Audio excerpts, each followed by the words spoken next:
और चर्म रोग के लिए, चर्म रोग के लिए आदि की मेकागार थी। और देवनारायण जी किस किस की चीज की बनाई थी? गौमूत्र व नीम के पत्तियों से आयुर्वेदिक औषधि बनाई थी और देवनारायण जी ने विकास आविष्कार किया था। और देवनारायण जी गुर्जर जाति के लोगों के इष्ट देव हैं। देवनारायण जी किसके इष्ट देव हैं महाराज? गुर्जर जाति के लोगों के इष्ट देव है। और देवनारायण जी मेवाड़ के महाराणा सांगा के भी इष्ट देव थे। देवनारायण जी मेवाड़ के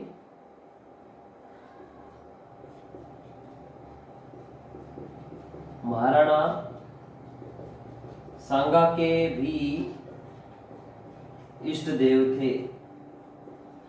देवनारायण जी मेवाड़ के महाराणा थे, सांगा जी सांगा के भी क्या थे? इष्ट देव थे। और मेवाड़ के महाराणा 1509 से लेकर 1528 तक मेवाड़ के शासन किया था। मेवाड़ के जो महाराणा था जो 1509 से लेकर और 1528 तक शासन किया था। 1509 से लेकर 1528 तक मेवाड़ के महाराणा प्रताप, महाराणा सांगा साहब शासन किया था। ये इष्ट देव किसके हैं? देवनारायण जी। महाराणा सांगा है जो देवनारायण जी महाराणा सांगा के इष्ट देव थे। देवनारायण जी किसके इष्ट देव थे? महाराणा सांगा के इष्ट देव थे। और देवनारायण जी के बारे में थोड़ा सा और आगे पढ़ लेते हैं। देवनारायण जी की फड़ है राजस्थान की प्रथम फड़ है, जिस पर 2 सितंबर 1992 को 2 रुपए की डाक टिकट जारी की थी। देवनारायण जी की प्रथम फड़ है जो 2 सितंबर 1992 को 2 सितंबर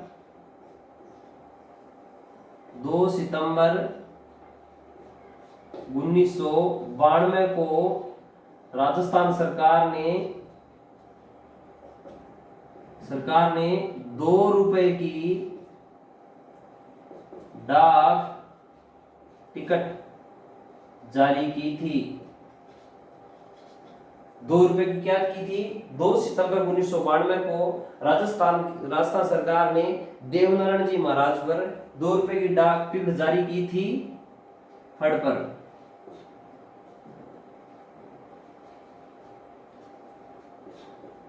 देवनारायण जी की फड़ पर जारी की थी। देवनारायण जी की जो फड़ थी 2 सितंबर 1930 को राजस्थान सरकार ने 2 रुपए की डाक टिकट जारी की थी। क्या की थी? 2 सितंबर 1992 को राजस्थान सरकार ने फड़ पर देवनारायण जी महाराज की 2 रुपए की डाक टिकट जारी की थी। और सर्वाधिक चित्रांकन वाली फड़ है और सर्वाधिक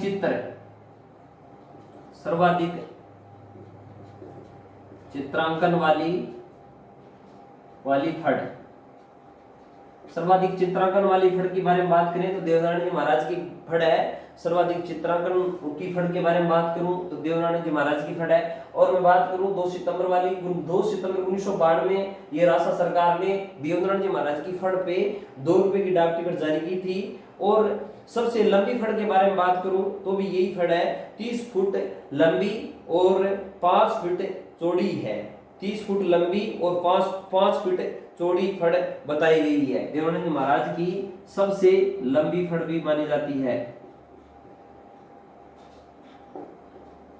लंबी फड़ 30 फुट लंबी और 5 फीट चौड़ी। देवनारायण जी महाराज के बारे में बात करें तो देखो जी ऐसे है, 30 फुट तो ऐसे लंबी है फड़ और 5 फुट चौड़ी है। देवनारायण जी महाराज के बारे में बात करूं तो सबसे लंबी फड़ भी इनकी है देवनारायण जी महाराज की, और सबसे छोटी फड़ भी देवनारायण जी महाराज की है। सबसे छोटी फड़ भी देवनारायण जी महाराज की है, देवनारायण जी की है। सबसे छोटी फड़ भी देवनारायण जी की है और सबसे बड़ी फड़ भी देवनारायण जी की है। अब सबसे छोटी फड़ है जो 2x2 की है, जैसे 2 फुट ऐसे, 2 सेमी ऐसे, 2 मीटर ऐसे। तो देवनारायण जी महाराज की डाक टिकट जारी की थी, उस पे एक छोटी सी डाक टिकट पे पूरी देवनारायण जी महाराज की फड़ अंकित की गई है। तो सबसे छोटी फड़ के बारे में बात करें तो भी देवनारायण जी महाराज की, और सबसे बड़ी फड़ के बारे में बात करें तो 30 फुट लंबी और 5 फीट चौड़ी है देवनारायण जी महाराज की फड़ के बारे में मैंने बताई है। कितनी फुट लंबी है? 30 फुट लंबी, 5 फीट चौड़ी है। देवनारायण जी महाराज की फड़ का वाचन करते समय, देवनारायण जी महाराज का फड़ का वाचन करते समय कौन सा वाद्य यंत्र बजाया जाता है? जंतर वाद्य यंत्र बजाया जाता है। कौन सा वाद्य यंत्र बजाया जाता है? जंतर वाद्य यंत्र बजाया जाता है, जंतर वाद्य यंत्र का प्रयोग किया जाता है। और देवनारायण जी महाराज पर 2011 में, देवनारायण जी महाराज पर 2011 में राजस्थान सरकार ने 5 रुपए की डाक टिकट जारी की थी। 2011 में 5 रुपए की डाक टिकट, 2011 में देवनारायण जी पर 5 रुपए की डाक टिकट जारी की थी। और इनसे पहले बात करें तो 2 सितंबर 1992 की बात है। 2 सितंबर 1992 को राजस्थान सरकार ने फड़ देवनारायण जी महाराज पर 2 रुपए की डाक टिकट जारी की थी। सर्वाधिक चित्रांकन, बहुत ज्यादा, सबसे सर्वाधिक चित्र इसी देवनारायण जी महाराज की जो फड़ है उसमें बने हुए हैं। और सबसे लंबी फड़ की बारे में बात करूं तो 30 फुट और 5 फुट चौड़ी ये देवनारायण जी महाराज की फड़ है। और सबसे छोटी फड़ भी इनकी है जो 2 रुपए की डाक टिकट पर अंकित है। पूरी फड़ का विवरण दिया गया है, देवनारायण जी महाराज का पूरा विवरण दिया गया है। और 2011 के अंदर बात करूं तो 5 रुपए की डाक टिकट राजस्थान सरकार ने जारी की थी। देवनारायण जी महाराज की 5 रुपए की डाक टिकट जारी की। देवनारायण जी महाराज की फड़ को क्रांति का जनक कहते हैं। देवनारायण जी महाराज को राज्य की क्रांति का जनक कहते हैं। राज्य देवनारायण जी महाराज को, देवनारायण जी को राज्य की क्रांति का जनक कहते हैं। देवनारायण जी को राज्य की क्रांति का जनक भी कहते हैं। देवनारायण जी को क्या कहते हैं? राज्य की क्रांति का क्या कहते हैं? जनक भी कहते हैं। देवनारायण जी महाराज को राज्य की क्रांति का क्या कहते हैं? जनक भी कहते हैं। देवनारायण जी की तपस्या स्थल सिद्ध वट स्थल स्थान पर है। देवनारायण जी जो तपस्या की थी, देवनारायण जी ने जो तपस्या की थी, सिद्ध वट स्थान है कोई, उस जगह पे देवनारायण जी ने तपस्या की थी। देवनारायण जी ने तपस्या क्या कहाँ की थी? सिद्ध वट स्थान पर तपस्या,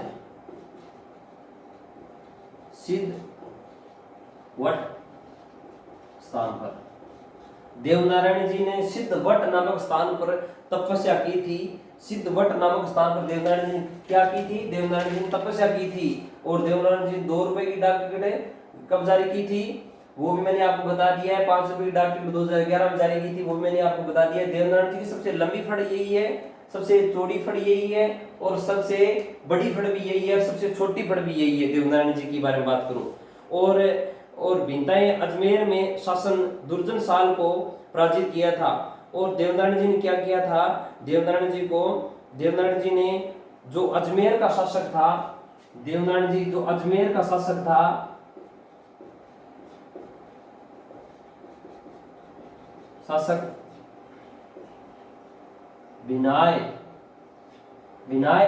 देवनारायण जी जो एक अजमेर का शासक था, आप मेरी बात को समझने की कोशिश करना। जो देवनारायण जी है, जो बिनाय अजमेर का एक शासक था दुर्जन साल, अजमेर का शासक जो बिनाय अजमेर का था, कहाँ का था? बिनाय अजमेर का शासक था। कौन था? दुर्जन साल। बिनाय अजमेर का शासक था दुर्जन साल। इनको क्या किया था? पराजित किया था।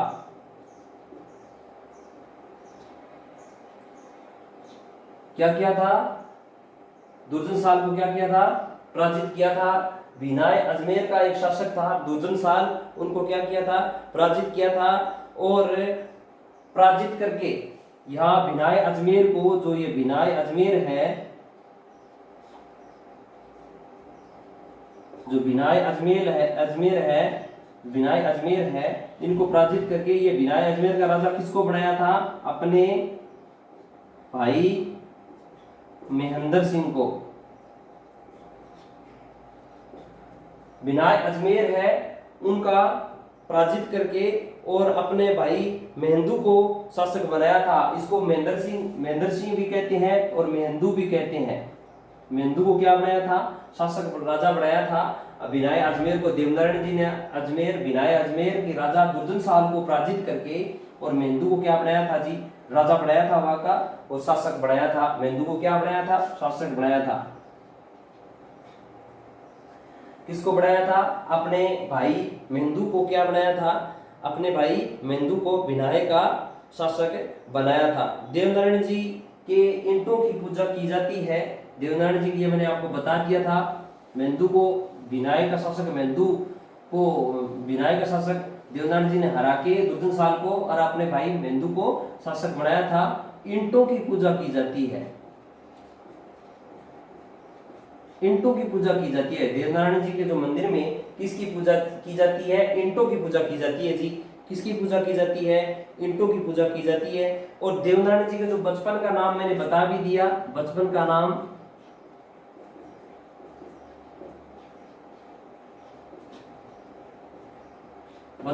क्या था? उदय सिंह था। देवनारायण जी के बचपन का क्या नाम था? देवनारायण जी के बचपन का नाम उदय सिंह था। और देवनारायण जी के बारे में बात करें, देवनारायण जी का जो बचपन का नाम, इसको प्यार से क्या कहते थे? उद्दल भी कहते हैं। क्या कहते हैं? प्यार से उदय सिंह को उद्दल भी कहते हैं। और उद्दल उद्दल के नाम पर देवनारायण जी का उद्दल देव भगवान नाम से भी जानते हैं। उद्दल देव के नाम से भी जानते हैं।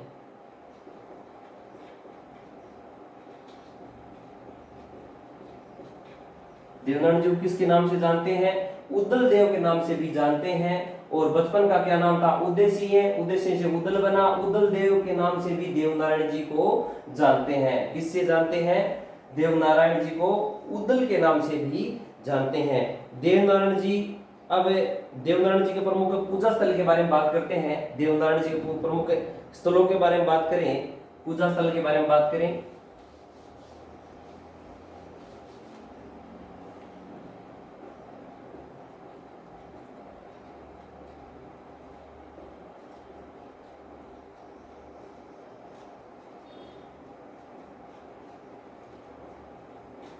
देवनारायण जी के प्रमुख पूजा स्थल के बारे में बात करें,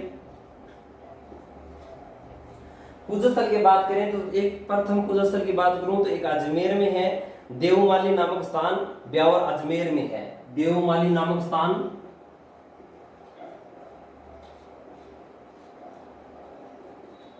ब्यावर अजमेर में, अजमेर में देवमाली नामक स्थान ब्यावर अजमेर में एक पूजा स्थल मंदिर बना हुआ है।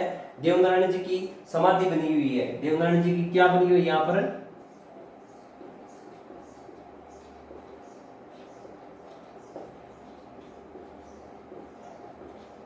देवनारायण जी की क्या बनी हुई है जी? देवनारायण जी की समाधि बनी हुई है। देवमाली ब्यावर अजमेर में देवनारायण जी की क्या बनी हुई है? देवनारायण जी की समाधि बनी हुई है। अपने पूजा स्थल के बारे में बात करनी है। और भाद्रपद शुक्ल सप्तमी को मेला भरता है। इस पर मेला कब भरता है? मेला भाद्रपद शुक्ल सप्तमी को मेला भरता है। भाद्रपद शुक्ल सप्तमी को क्या भरता है जी? मेला भरता है। भाद्रपद शुक्ल सप्तमी को मेला भरता है देवनारायण जी के। और मुख्य मेला माना जाता है। ये क्या माना जाता है? ये मुख्य मेला माना जाता है। देवनारायण जी क्या माना जाता है? मुख्य मेला। फिर देख लो, देवमाली ब्यावर अजमेर में देवनारायण जी की समाधि बनी हुई है। देवमाली ब्यावर अजमेर में देवनारायण जी की क्या बनी हुई है? समाधि बनी हुई है। मेला भाद्रपद शुक्ल सप्तमी को मुख्य मेला माना जाता है। भाद्रपद शुक्ल सप्तमी को देवनारायण जी का मेला भरता है। अब दूसरे देवनारायण जी के मंदिर की बात करें तो देव डूंगरी चित्तौड़गढ़ में बना हुआ है। दूसरे की बात करें, देव डूंगरी चित्तौड़गढ़ में बना हुआ है। दूसरे मंदिर की बात करें तो देव डूंगरी चित्तौड़गढ़ के अंदर मंदिर बना हुआ है। देवनारायण जी का मंदिर है। राणा सांगा ने बनवाया था। किसने बनाया था? किसने बनवाया था? राणा सांगा ने बनवाया था। राणा सांगा के इष्ट देव माने जाते हैं। देवनारायण जी की देव डूंगरी चित्तौड़गढ़ में एक दूसरा मंदिर बना हुआ है। पहला मंदिर देवली ब्यावर अजमेर में, देवमाली ब्यावर अजमेर में देवनारायण जी की समाधि स्थल मेला भरता है। भाद्रपद शुक्ल सप्तमी को मुख्य मेला भरता है। देवनारायण जी की चित्तौड़गढ़ के अंदर राणा सांगा ने बनवाया था। किसने? राणा सांगा ने बनवाया था। किसने बनवाया था? राणा सांगा ने बनवाया था। देव डूंगरी चित्तौड़गढ़ के अंदर एक भव्य मंदिर का निर्माण करवाया था।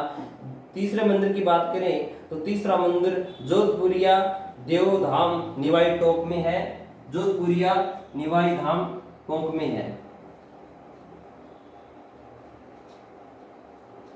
जोधपुरिया निवाई धाम टोंक, जोधपुरिया निवाई धाम। तीसरे मंदिर की बात करें तो जोधपुरिया निवाई धाम टोंक में बना हुआ है। तीसरा मंदिर कहाँ बना हुआ है? जोधपुरिया निवाई धाम टोंक में बना हुआ है। जोधपुरिया निवाई धाम टोंक में बना हुआ है। जोधपुरिया देव धाम का मंदिर निवाई टोंक में बना हुआ है।